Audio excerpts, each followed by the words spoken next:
We don't hit home runs on this podcast. We work station to station. I'm back with my co-host as always, Dustin, and we have Rob, the righty from the pen, coming in to talk about the shit shows that were the year-end press conferences to end the season for the Blue Jays. Let's get into this, Dustin. Give me your overall thoughts on what took place on Wednesday morning. Look, don't hold back. I know I'm going to get a lot of anger from the two of you, but I'm going to be the one that's just like, this is what I expected. The corporate speak, the empty, apologies and all that jazz. I mean, it's hard to be mad at something that you expected to be happening. So, I've been a big backer of Shapiro and Atkins for a long time. I'm off the wagon. I'm not behind them. I'm obviously supportive of their, at least Ross Atkins' immediate firing. Shapiro, I'm not so sure needs to go, but generally it's as expected, no surprises, but still disappointing to hear that Ross is coming back and that, we're going to just run it back again. You're right. I mean, we really shouldn't be upset because this is exactly what we hear from Shapiro and Atkins every time there's a press conference. But it's still infuriating because they said so much, yet they said nothing. It was very confusing. It didn't seem like they were taking the team in the right direction that the fans want.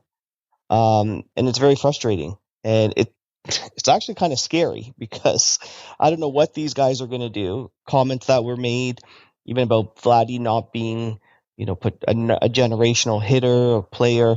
I was like, oh my God. And of course, Ross Atkins, is just saying what Shapiro is telling him to say, which is basically nothing. So I thought it was a very frustrating press conference. What bothers me the most about these two is that they have to be the smartest in the room all the time. Like, you always get the feeling that it's like, no, we know what we're doing because we know more than you. And right now, on the balance of, basically what happened the last two seasons, I'm going to say you don't, right? And in terms of Mark Shapiro, we're going to talk to Liz a bit later about her thoughts. She's not a big fan, but one of the questions was, why did you bring back Ross? And he went into kind of, it was a two-part, evaluation. And I can't imagine there was much more than writing on the back of a napkin, right? Because it was alternatives and results. There was two components to this. And I don't know, but Ross Atkins is not getting a GM job anywhere else. So I'm sure you could find, and you want to throw up David Click there. I'm sure there's other player personnel people in the league that are probably better than Ross Atkins. Like it has to be. It can't be. He can't be like, he's not in the top third of GMs. And in terms of results, at one point Ross Atkins talked about players want to come here because of the winning. The winning. What winning are we talking about here? Right? Other than falling ass backwards into a wild card last year. Obviously there was some, the teams were better 3 years ago, etc. But there has not been any winning. Yeah, they did make some comment like, oh yeah, for the last 4 out of 5 years we did make the playoffs, like the wild card. 3 out of the last 5. Yeah, 3 out of the last, and I was like, yeah, but you completely effed it. You might as well not have made the playoff because all you did was give us a little bit of hope, and it's like it was all for naught. So yeah, I don't know what they were thinking. I don't know what they're thinking. Yeah, I mean, if you were to ask me at the beginning of this year, what would be a successful season? I mean, making the wild card would not have been the answer, right? It would have been, I need an ALCS, and we probably did talk about this. I need an ALCS. I need a divisional series at least. But so they're a long way from that this year. That's for sure. Especially since and it's not to say that it's easy to make a wild card, but you don't. Well, it's never been easier. It's never been easier to make the playoffs. That's what I mean. And that is a straight up fact. You don't need 100 wins to make the playoffs. No, but I mean, in the AL East, at least, it's harder than most. Mm-hmm. And you do need to have a above 500 team. Yeah. I mean, we didn't have that. So, there's no question this season is, just lost and an embarrassment. And, if I ever talk to my grandkids and they end up being Blue Jays fans, it's the one, it's the dark years. We don't talk about 2024, right? So I don't know. I would have. It's hard to say. Like I would have if I was Shapiro fired Ross Atkins because I don't know all the details and blah blah blah blah. But I would have fired Ross Atkins if I was Shapiro. Yeah, after that stretch, that should have been the answer. If not for just the optics and for just at least doing something to show that you're accountable to what happens on the field. One thing that did kind of occur to me today, thinking about this, is the contract of Vladimir Guerrero that's kind of upcoming, and I wonder how a new GM would have affected the ability to get that done. And I wanted to get your guys' thoughts on that one. I know I'm kind of throwing a curveball here, Al, but I like me a good 12-6. Do you think that Ross Atkins, with the relationship with Vladdy that he has, would be a better would be better to negotiate that deal to make it happen? Or do you think, firing him and bringing in a new guy would have been easier to make that deal? Because we know we need it. I think if he can negotiate the deal in Spanish, then that's a bonus. I mean, I was kind of impressed about that. If we want to talk about positives, I did not know. And you know what? Maybe this is my bad.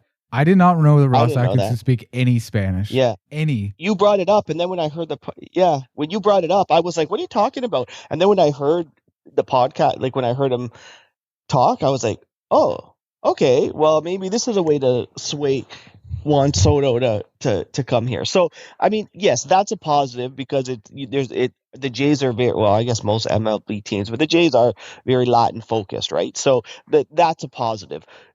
Even before Vladdy's contract, I'm worried about Shapiro and Atkins' contract because if they don't sign, then what do they care what's going to happen to this team? I've expressed that to you, Alex, before. Yeah. If they're not going to be here next year, what do they care if Vladdy's are?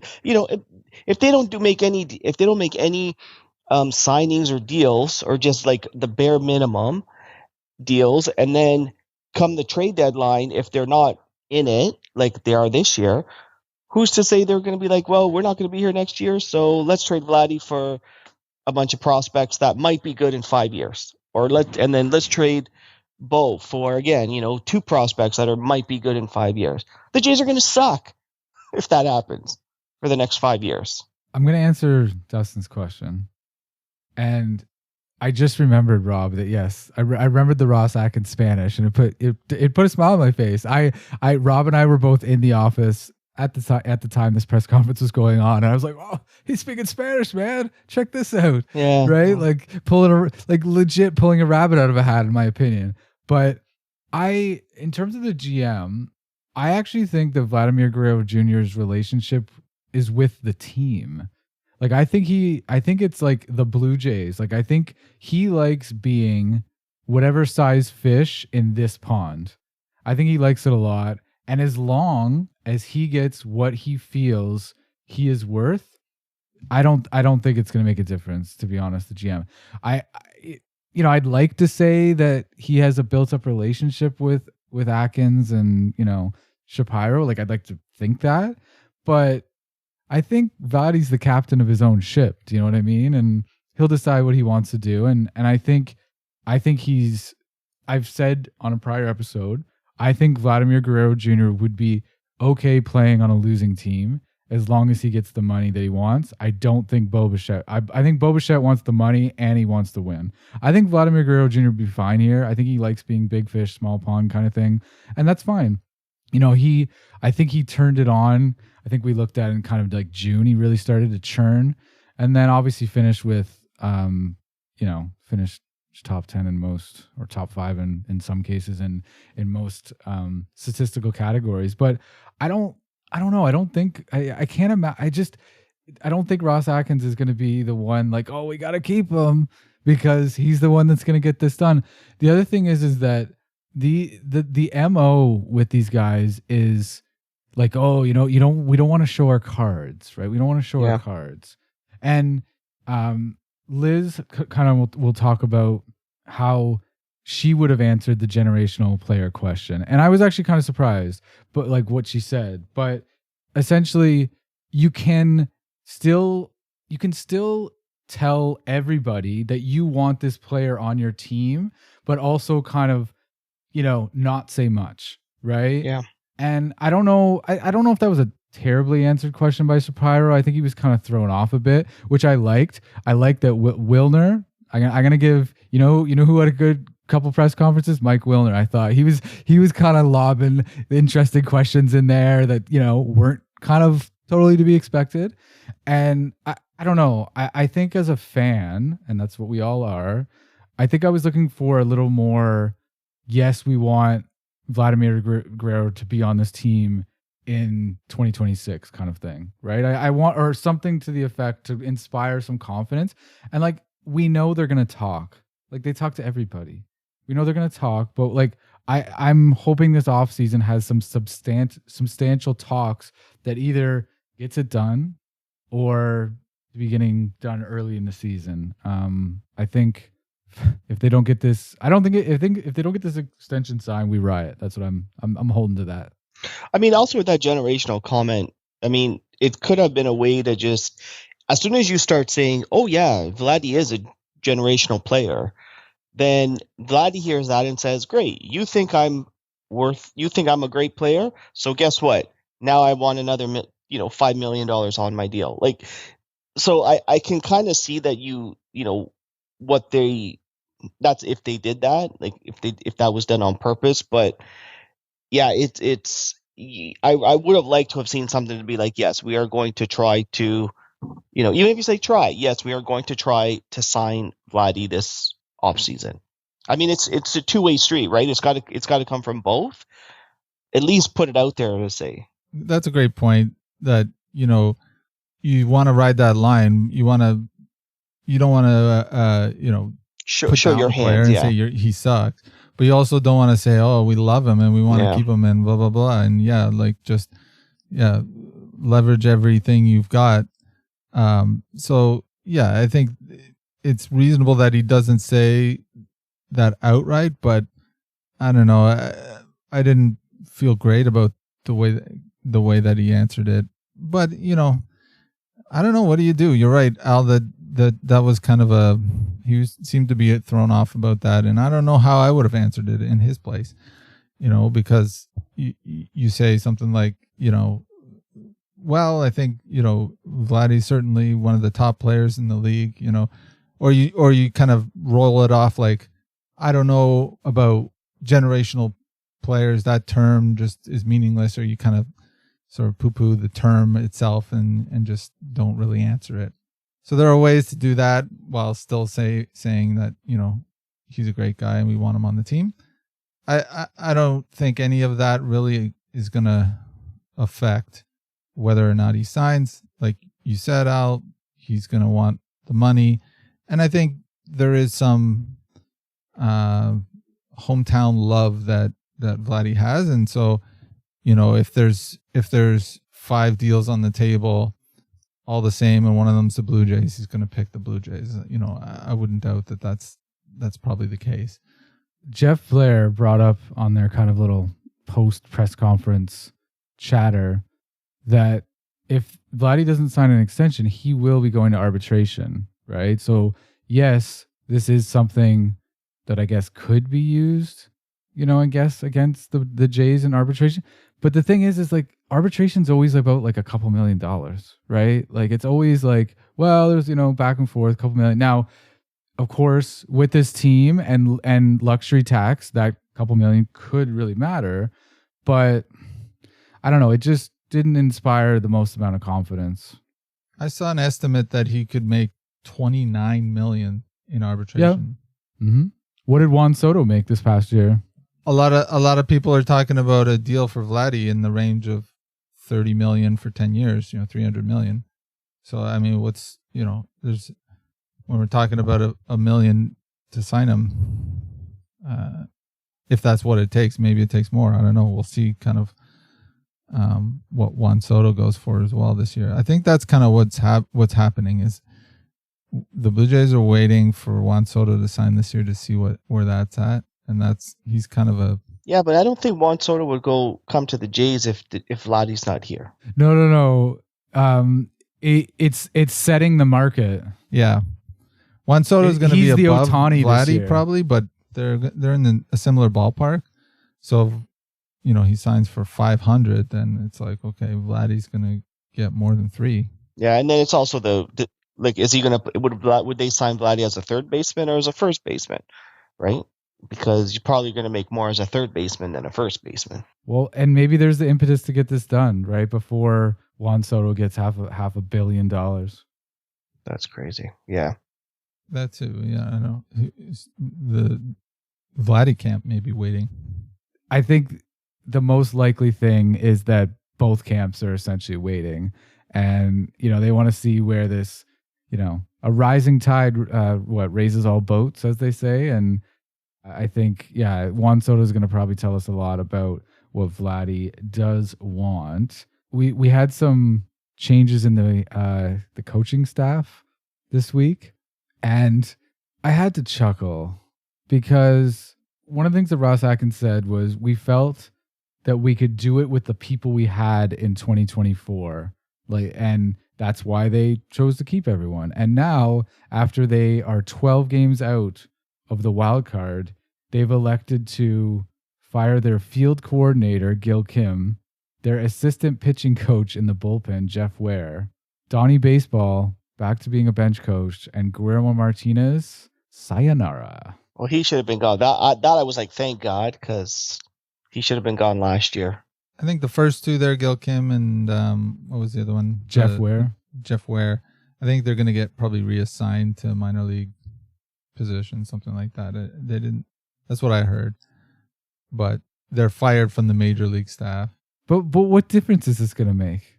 Like Gil Kim literally was the guy who would pick up the phone and he'd be on the phone with the guys watching the screen to confirm if they were going to challenge or not. Like what? Well, what are you saying? What do you mean? What difference is it going to make? They're rearranging the bit deck parts chairs, of a team, right? Like it's the hitting coach should have been fired after last year. He finally is fired. Well, now, just like the third, Johnny Baseball is going to be out. Just like the third base coach, Luis Rivera. I mean, he really screwed it up. There was a few plays last year that were like, why are you telling players to round third and go home? So he should have been gone last year a lot sooner than he was. Well, yeah, but Luis Rivera retired after 2023. Yeah, right? But he should have been gone before that. He retired because he knew he was going to get canned. Fair enough. That's why there was like he was a terrible third base coach toward the end. Yeah, he was a terrible third base coach. They probably said this, hey Louis, you're better off retiring because then we're going to fire your ass. So, Martinez, the batting coach there, he should have been gone last year as well. Would it have made a bit of difference? I don't know. Maybe Donnie Baseball should have been the batting, coach instead of. Well, he was the offensive czar. And even that, what did that do? It did nothing. Right. And then what happened with DeMarlo Harrell there? They're gonna. I think my summary of what Ross Atkins said was, we're gonna figure it out. Like he's not gone, but they'll just kind of like, who's gonna do what here? They'll shuffle around some duties and keep DeMarlo around. But what I thought was somewhat humorous amongst a lot of things on Wednesday, although also maddening, was Ross Atkins also said that Jeff Ware didn't do anything wrong, right? Like he basically said he didn't deserve to be fired, but yet they fired. Yeah, he is, right? That's just. Oh my god, that's just the first. That's the frustration. Bullshit. That's the frustration. No, it is. But assistant pitching coach in the bullpen is like, what is that? Like, what is that? That's basically like a bullpen catcher. He's just saying that so Jeff Ware gets a job otherwhere, or he doesn't feel bad. Like, who cares about what he says to the media? Like, really? I mean, all this stuff is like rearranging deck chairs on the Titanic. Is that what you're suggesting? Yeah, I mean, I think that's a great metaphor. Maybe there's something internally that, personalities or whatever the hell, the reasons that they wanted to do all this. Like, if they get good results on the field, I mean, I that's what I'm going to care about. We'll see when, I guess, the shoes start dropping. But I guess the winter meetings might be the time when it's a ways off, man. Stuff happens. It's like beginning of December. Yeah. Or like when playoffs are done, maybe deals happen. Oh yeah, we get playoffs. After the playoffs, there's the GM meetings, and then there's the winter meetings. Yeah. And then, kind of usually it's January, February. That's when the whole Tanny stuff happened. It was like late December, January. So that's going to be the just a side note. It kind of looks like Milwaukee is going to be taking this. I'm just watching Milwaukee and the Mets. With home runs. Yeah. With what? I don't know what those are. They're low-hanging fruit, Rob. Low-hanging They don't matter. fruit. Just go get some fucking home runs, man. Yeah, he's and stop telling us the that more than us about power. Like, we could see it. Like, literally before we logged onto this podcast, it was donuts in that Milwaukee and New York Mets game, and 2 runs were scored. You know how they were scored? Back-to-back each by a home run. Yeah, you need complex, thumpers, right? As Barker says. Yeah. And then they couldn't even just admit that either. Like, how many bats do you need? Well, it's like, dude, you need 2 big bats. That's what you need. Like, everybody knows it. Just say it. Rob, he didn't want to commit to the number of players that they're going to add this offseason. Of course, he's not going to commit to that. I mean, I don't know. Why would he? How can he say, I'm going to add 3 guys this year? No, at least acknowledge. Anyone can look at this roster and say you need this. That's right, and that's right. I think Now, that's the who frustration. goes in there? Just like Alex said, he thinks that's we're why stupid. they get paid the money. Number of players is like a stupid question. No, it's not. I'm as frustrated as you guys about this team, but sometimes, man, you guys like ask some weird questions about this team, and you say, I don't know. No, Justin, this was a question that was asked to Ross Atkins. How many players do you feel that you need to bring in this offseason? That's a stupid fucking question. Now. No, it's not. Yes, it is. How many players? I'm going to add 6 guys. Yeah, that's what I'm going to do. And then if he adds 7, if he adds 5, then what? You guys are going to say, he said he was going to add 6. Oh, no, he only added 5. Everybody knows they need at least 2 power bats. So he at least give us the credit and the fans the credit to say that, yeah, we need at least 2. Is it going to be 2? Like, at least acknowledge that we know what we need. The thing is that last offseason, what are we supposed to compare to? Last offseason was a shit show. In fact, every single player that Ross Atkins brought in didn't even finish the season. Like, none of them. Okay. And last season, we were all clamoring for, you know who? Cody Bellinger. Have you looked at his numbers this year? Fans are stupid. We're stupid. We all want stupid shit. Okay? We don't know anything more than Ross Atkins. Cody Bellinger would have been better than Kevin Kiermaier. No, he wouldn't have. He still would have been like incrementally better. But he was supposed to be the big bopper that would give us all the home runs. Listen, he's a decent sized bopper. I wouldn't say he was big, but he was also someone who plays center field, right? A position where we had no bopping at all. I don't know. Like, I understand what you're saying, Dustin, in terms of like he's not gonna like show his hands or like this is a very basic question, but just like if you, I remember the interviews with Alex Anthopoulos, right? And he would just straight up tell you he wouldn't care. He's like, Yeah. there's no poker game going on. Like he's like everybody knows the Jays, like the other teams already know what the Jays probably need, right? In fact, because the other front offices are better than the Jays, so they're already probably okay. These guys are gonna go for these guys. Some of them, maybe, yeah, not all. Yeah, of them. like some of them are probably trash, right? Like Oakland and Chicago, the White Sox, right?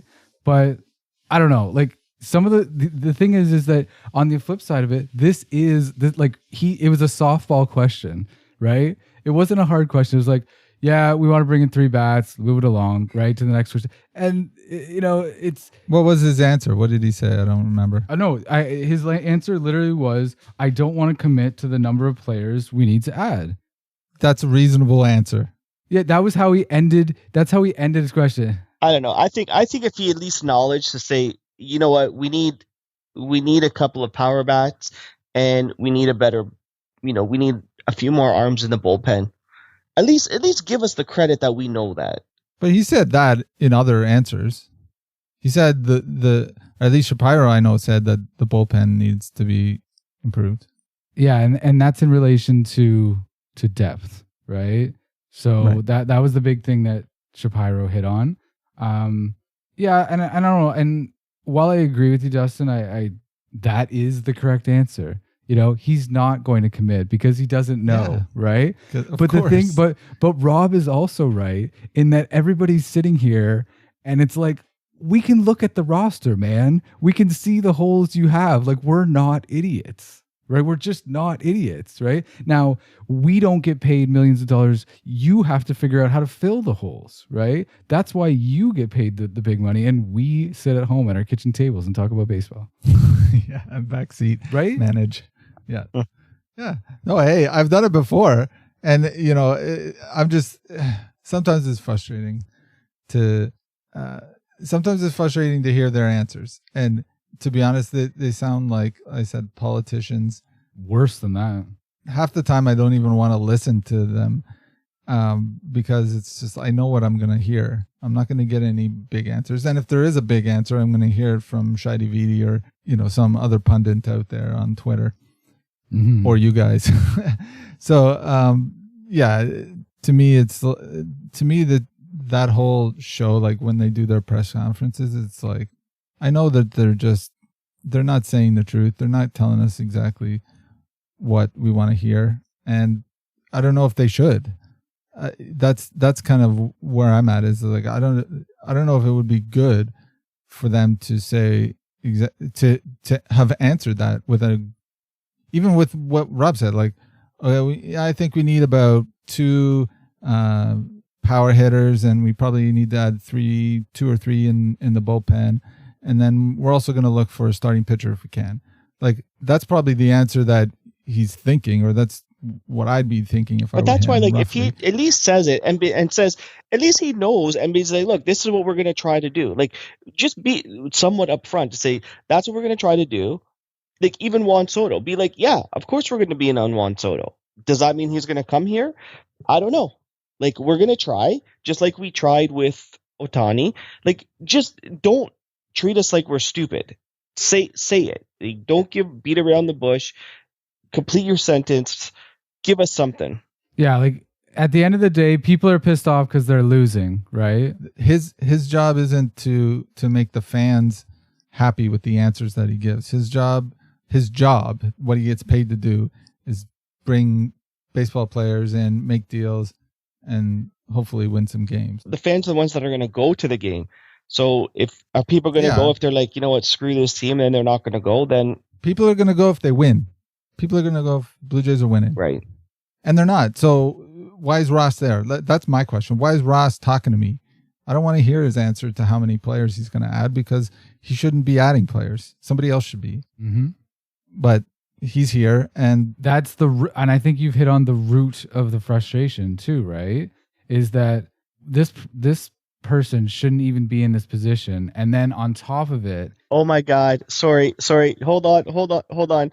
hold on. The New York Mets just hit a 3-run home run in the top of the ninth power again to take the lead.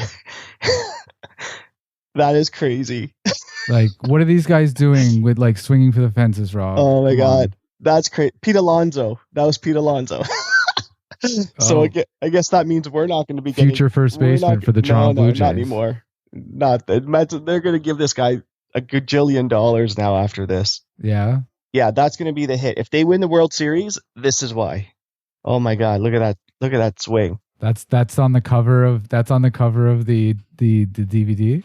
Wait, you're saying that if they win the World Series, it's because Pete Alonso hit a home run in Game 3? Yes. No, it's like a moment. That's like, a stretch. There's a lot of games between now and the World Series. But if this is the one that if they keep moving forward, just like Robbie Alomar's home run against Oakland. That's a big hit. Yeah, there's no doubt. If they win this game and they go on, that's a big hit. That's no doubt a memory. That's something we'd be celebrating. This is quite, playoff baseball is definitely fun to watch. I mean, just to maybe cap off, disappointing season. We're frustrated, but we're probably still going to be watching next year. Hopefully they'll do some good stuff in the off season and we can have these conversations around Christmas and be like, great, maybe we have something to look forward to. But, c'est la vie, another season in the books. Yeah, I mean, final thoughts. Ross shouldn't be here, but he is. So all we can do is hope that he actually figures it out and does a good job this year. I hope they don't screw Toronto, those two guys.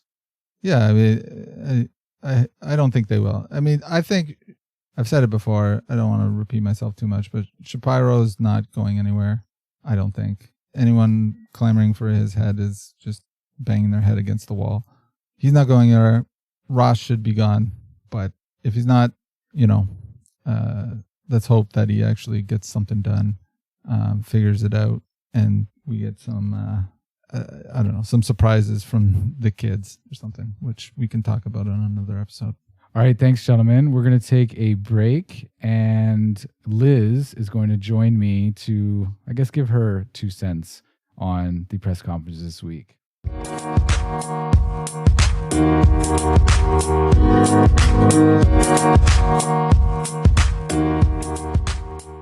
When I watched the press conference, we all had a bad feeling in our hearts and our souls that nothing was going to change.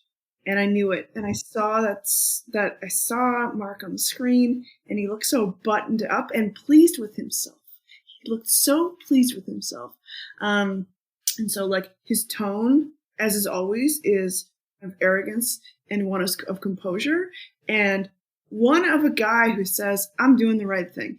Now, I came in with an open heart. Preconceived notions, but I was like an open heart with that. Like, maybe they're going to say, I'm sorry. Maybe they're going to apologize to fans, but they didn't. They didn't. He patted himself on the back for doing a good job in a certain way. There was one comment he made that I thought was so telling. Somebody asked him the question of, well, you didn't have a good year or something. And then he said, just to the aside, you mean the baseball stuff? Yeah. Yeah, he did say that. He did say that. And I was like, oh, he thinks he did a good job because of the Renos. But my guy, you're missing the whole point. It's about baseball. It's supposed to be about your on-field product. Your on-field product is what's supposed to drive people to your seats. So yeah, if you didn't, that's like saying like, listen, I forgot to build the house. Like, I didn't build the house, but the landscaping is sick. Did you see the slide in the backyard? Whereas there's a hole in the ground and no house is built. That's not what it is. That's not what Toronto wanted or needed. It's not livable. It's not livable. This team is not livable. So when he said that, I was like, oh, I see you. He's a man who gives us cup holders and says, I did a great job. Look at me, without, looking at the product on the field as his main kind of prerogative and imperative to make good as part of his job. The other thing that struck me in the press conference is we all knew that no one was getting fired. We know he wasn't going to fire Ross, but I'm upset that he didn't even consider it or tell us why. I wish I would have seen some transparency of, hey, this is why. I know you'd be mad. I understand why you'd be disappointed that we're not doing any firing, instead of saying, no, it's changing. He kind of did touch on why they're keeping Ross. And it's such a bullshit. What did he say? Like it's What did he say? so bullshit. Well, he said that it says basically what he did was to review. Everything is about review and process and all this, and so in his review of Ross's position, he looked at two things. He looked at alternatives and he looked at results. And frankly, I think this team fails on both accounts because one, Ross Atkins is not getting a GM job anywhere else in the majors. It's not happening. What did Josh Donaldson say this one time? Do you remember what Josh Donaldson said about what league we're in? Is it the Tri-League or is it the Get It Done League? Yeah. We're in the Get It Done League. He didn't get it done. And I don't know what our friends at Rogers are thinking there. I don't know. Well, and maybe that's part of the problem is that I think the definition, that final kind of goal, that final point on the map, like I don't think it's in the right place. Like some friends who actually you met at the game you were at were commenting in a group chat, and one of them just said like Toronto supports mediocrity, and that's what this is. It's just pure and utter mediocrity. His kind of barometer for success is that it was interesting baseball in September, so meaningful baseball in September, I should say, and that they made the playoffs. It doesn't matter how they made the playoffs. Like at one point, I think Ross Atkins talked about, and we're kind of talking about more about Shapiro now, but Ross Atkins talked about like why players are attracted to this team because of the winning list. Players aren't coming here, man. Players aren't coming here. But the winning, they're attracted to this team because it's like it's all right, but it's not. They're not win. They haven't won anything. No, I disagree with you. Players are attracted to this team, but like they were from 89 to 92. There's no winning. Let's look at our wild card banners, my guy. There are banners saying we got in the wild card. So that is winning. I hate those to them. banners so much. This organization, winning is about being in the wild card. And so the other thing is, like, I was worried last year. I thought, I don't want them to make it a wild card. I don't want them to do it because I thought this isn't a team that competes. I didn't think they were going to compete. I wanted them to, don't get me wrong. But I didn't think they were going to compete. And I was afraid that if we made the wild card, and even if we didn't compete in the wild card, they would say, we're good, and not do any self-reflection over the break, not do any changes over the break, and it's exactly what happened. I wish we didn't make the wild card last year. I wish that we were 2 years behind in these conversations, like head, behind. I wish 2 years ago we were having these convos, that in 2000, like after everybody man crashed, remember everyone man crashing in 2002? I wish we were having these conversations we're having now, but we need to fire them then, because then maybe we would have fired them by now. It sounds like a weird time-space parallel. But I'm just really fussed. I just think he's such a weird guy. Sorry, are we talking about Atkins or Shapiro? Shapiro's the weird guy. Atkins like his doughy, incompetent sidekick. Like, Shapiro's the main henchman here. And I think that, like, he had Wilner lobbed him what I thought was a softball question he could have answered if he chose to. And that question was, do you think Vladdy is a generational player? Now, here's what I would have said. This is me being diplomatic. I would say, Vladdy Guerrero Jr. is a valued member of our team and our organization, and he's a key component of what we believe is our winning future. We look forward to speaking with him in the fall about his future commitment with his team. Bam. Wouldn't have answered the question. You wouldn't have took the bait.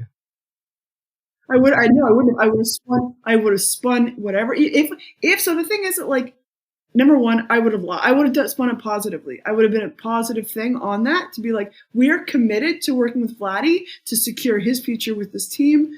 We look forward to speaking with him in the offseason. Okay, so Bam. you have because you include the commitment to doing something. I like that. Right? Yes, commitment. And you don't feel that. You're not like, oh yeah. But if I would never say I don't think so. I would never say that. Number one, it's rude. Number two, this is a player who has said to you, I believe I am the greatest baseball player in the whole world. Now, we know it's not true because that's impossible. But Vladdy says, I believe that about myself. So that tells you there's a bit of an ego there. And that is a great ego. Because even when he's having a hard time, he's like, I am the best and I should be better, which is what this team needs. However, that is not how you go into negotiations. Even if you're trying to downplay your hand, and say, we don't want you. So I actually thought Wilner, and I don't know if this is him kind of grinding the axe a bit because of, his former, being that the Jays were his former employer. I thought that was a good question because, it's kind of that fork, right? Is he going to support it? Is he going to say, yeah? Is he really going to get on board? Is he going to say no? Is he going to go the other way and fall for the, fall into the trap, right? And by the way, he screwed. So the Pete Rose comparison, he screwed that up, right? So he said that Pete Rose had 22 seasons of 200 hits. This is the statement. I heard it. I listened to the press conference multiple times today in preparation for this episode. But he said that Pete Rose had 22 seasons of 200 hits. You know how many seasons he had of 200 hits? He had 10. Steve Simmons fact checked him. I kind of thought that Shapiro was like, you know what? He's kind of like, I'll put up with him because I know he's not going anywhere. I'm not so sure about this now because did you get a little bit of like, he felt a little worn out up there today. Like he just kind of felt a little, answering the same questions and the team's not going in the right direction. And he kind of just like, he didn't have, like, I thought last year's, he had more sparkle? Well, so last year, so I think like as big of a doofus as Ross Atkins is, I thought he, like, if you compare the two, I think he did like better today than like last year. He was terrible, right? Like it was just bad. And Shapiro kind of was able to come in and like a few days later kind of mop it up. And I just, Shapiro just seemed like he was like out of ideas. He was like taking responsibility for everything. But then at some point he was saying, like, he goes, oh, it's I'm bitterly disappointed. We need to be better. It's my responsibility and then at one point he said, my responsibility isn't the entire front office.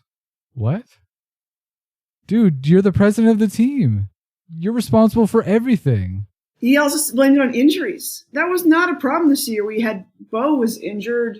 I mean, Romano was injured, but like, I think that I don't know what the stat, there's a stat out there that we were not, there were other teams played worse than we were. What is it? Like missed, what's this? I can't remember the stat off the top of my head, but yeah, there's like a stat for like games lost due to injury or some shit.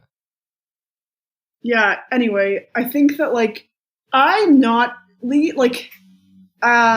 that's my comment on Shapiro piece. I'm not confident they're going to sign. I'm not where I thought I would be. I thought they'd at least lie to me a little bit or elicit some kind of feeling of momentum, even when there is none, which is like a trick I do at work all the time. And they didn't do it, which I thought was shitty, man. Shitty. I was sad. I'm just going to tell you how I felt. Sad. I actually missed it live. It was awesome. That's awesome. I was yelling at my television, and like you had to watch the Shapiro part, and then a half an hour later, there's fucking part 2 you didn't want. Before we go into part 2, the other thing that drives this entire fan base nuts is like I don't know. You probably know a bit about this in your kind of professional world, but like the no speak, right? Or like the weird kind of like phrasing for things. So he said that he was happy with how the clubhouse this year and how the clubhouse. Sorry, I'm struggling to even say this because it's so stupid. How the clubhouse remained solution focused. Like he said these words. Yeah, that's bullshit. Like he's that guy. This is the guy we have. He's gonna say jargon businessman words, and like I live in that world sometimes, but I can do it, but we don't. That's not how you talk. Here's the thing.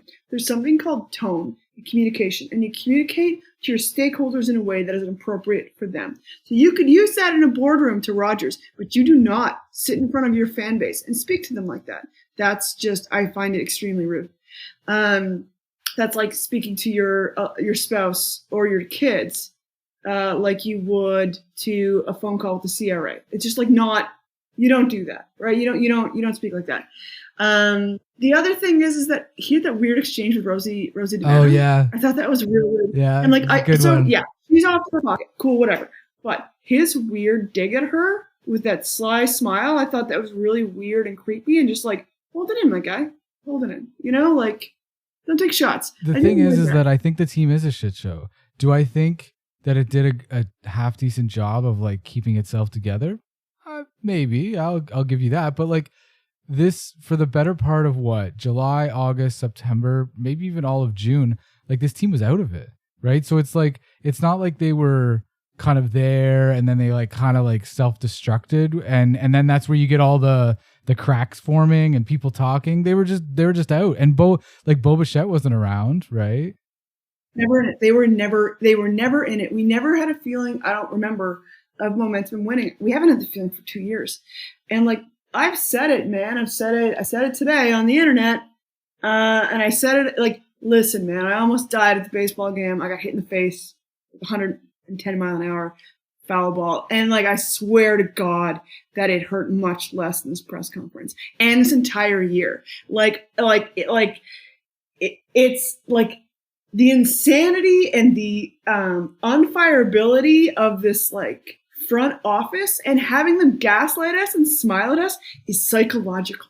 It's like blunt force trauma is a day at the park compared to these guys with their like, hey, we're doing great. Things are great. Back to better next year. Stop lying to me. Stop breaking my heart. At least, you know, and I think he said something today that really struck with me about he started the press conference, and back on to my guy Shapiro, because he just drives me nuts. He said this, it made me sad. He said, I'm sorry about the kids out there that aren't making moments in this like October baseball, right? Memories for the kids. Memories. Do you know how expensive the Junior Jays days are? Do you know how much they crank those prices up? That like I can't bring my niece and nephew, I won't bother. Because it's like they crank up the prices. I mean, like a Tuesday game in the fives is like $35. You want to get a Saturday game in the fives, you're looking at $60. Like in the fives, $65. It was like it's insane. And so you are already ostracizing your young fan base by targeting them on Sundays, on the days where you charge premium pricing. You know what would be great? It'd be great to be like, we're in a rebuild, things are bad, we're doing like free kids all year. That'd be great. I'd love that. Love that. Thanks a lot. No, it's unaffordable for families with a bad team on the field. And this man just smiles at us like classic gaslighting, right? You know, we're all the entire fan base is getting gaslit by these two idiots. And like idiot number 2, right? Ross Atkins. I thought in comparison to Shapiro, I thought it was like better. It was. He's like a mellower guy. He's a different poison. Yes. Like, here's the thing. Do you know what the sad part is, man? Is I don't think I can watch a baseball game with either of these dudes. There was a point where I was listening that if you took the context of baseball out of it, and we're talking about those like solution focused and all these like buzzwords, there was a point where I was like, if you didn't know that this was baseball and you played this for, you know, your partner or, you know, the friend at work that's not into baseball at all or any sports, like, would they actually know you're talking about baseball? No, they'd be like, we're getting fired and things are bad. Yeah, like it was strange, but it was also very consistent for these two. Like, we're talking about, like, you know, these two, neither of them were fired, right? And to be honest, I don't exactly expect Rogers to get off their duff and do anything about Shapiro, but you know, I think this is just going to keep going, you know, swirling down the drain. But they have made changes, Liz.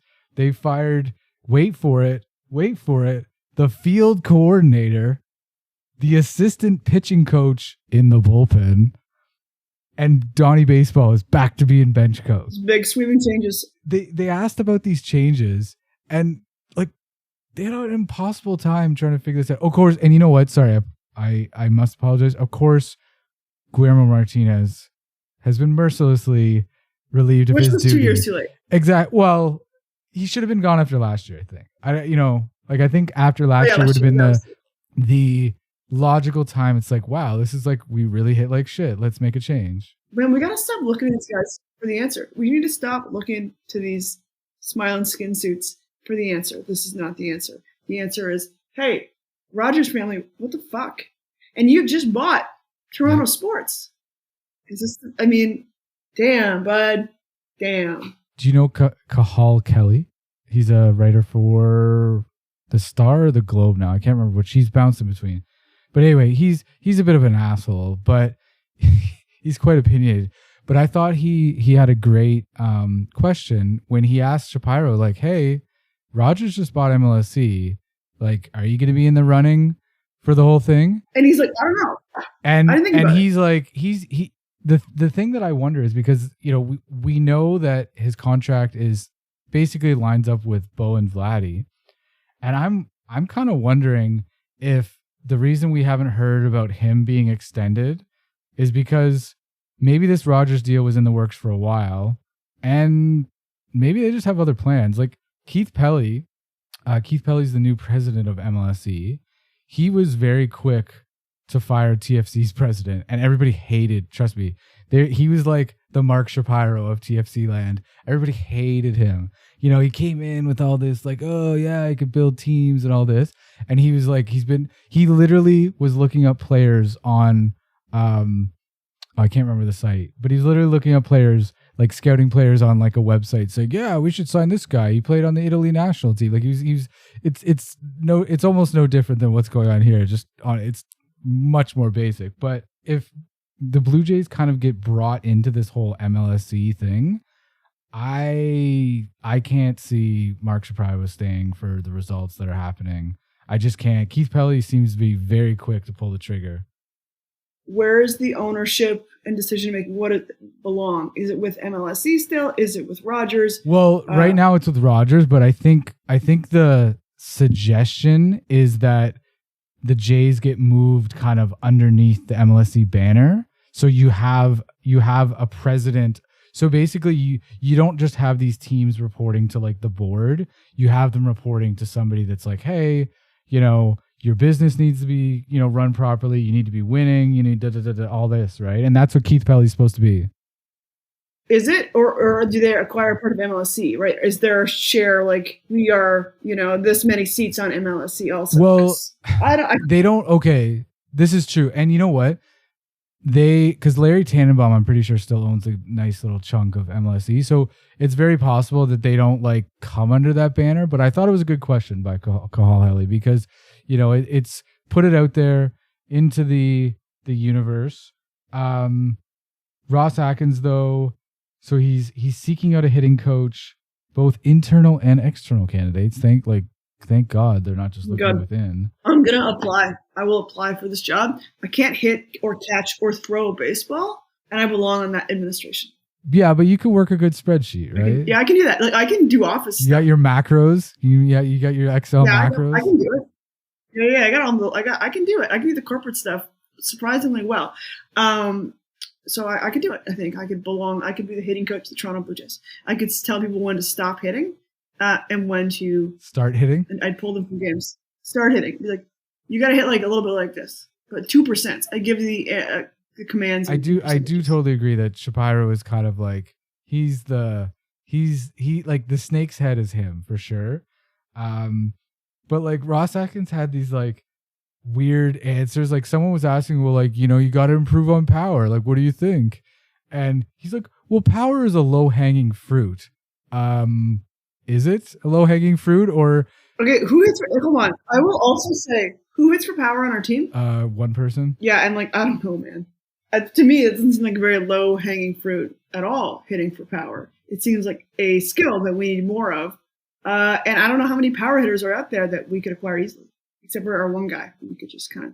He went on to talk about how like scoring runs is a complex equation.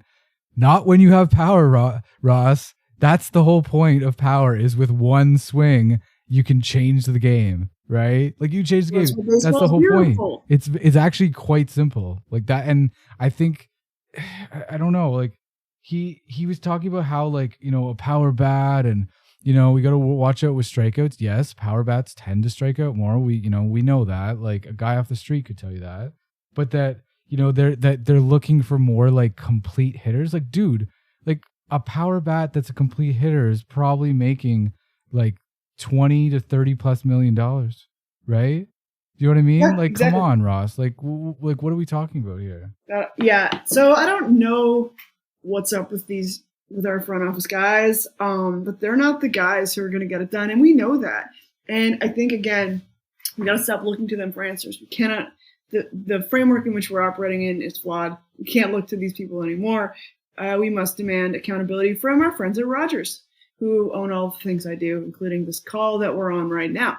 I don't know what that looks like, and I don't know how to do that. And like, I think that like, yeah, I don't know. I think a lot of it is I don't know if it's a problem that Rogers owns all of the media that report for the Blue Jays, and if that's kind of kicking us in the ass right now. Yeah, so I did kind of like a little bit of a family tree of sorts, and there's a lot of guys in Blue Jays media land that they're a little too connected to Rogers. Let's see here. Okay, I actually wrote this down. So you got Dan Schulman, Buck Martinez, Hazel May, Arden Zwelling, Ben Nicholson Smith, Shai Davidi, Jeff Blair, Kevin Barker, Blake Murphy. Who's double connected because he's married to the GOAT. Hazel May. Yes. Julia Cruz. So she's a former Sportsnet writer. I met her. Yeah, she's a Sportsnet writer. I met her. But she works for MLB.com. But she also does Fan 590 pregame. Again, connected with Rogers. Yeah. Jamie Campbell, right? Joe Siddle, Caleb, you know, like all these guys. One of them spoke out a line today, actively. Maybe we won't be seeing him soon. Really? Ken Reed. Yeah, he literally tweeted, "How are these people still of their jobs?" Like Ken. Oh my goodness! No, I will read you the Ken tweet. Yes. From Ken of Kevin and Ivanka. This is from today during the press conference. He's talking about Mark Shapiro, and it's some numbers, some Vladdy numbers. I'm not going to look at it, but he said he got those numbers, no protection for the lineup. That's a sad statement from Shapiro. I'm out of words. I can't believe these two are still in charge. Wow. Thanks for a second. Let's keep an eye on this because I do think there is because you got like what, couple TSN guys that are like, I honestly don't even think people care about them. You know, you have who else? But like a lot of the coverage of the Jays is kind of like the calls the call's not coming from outside the house, it's from inside the house. Oh, I love it. It's my favorite. Right? Yeah, calls from inside the house. It's calls from inside the house.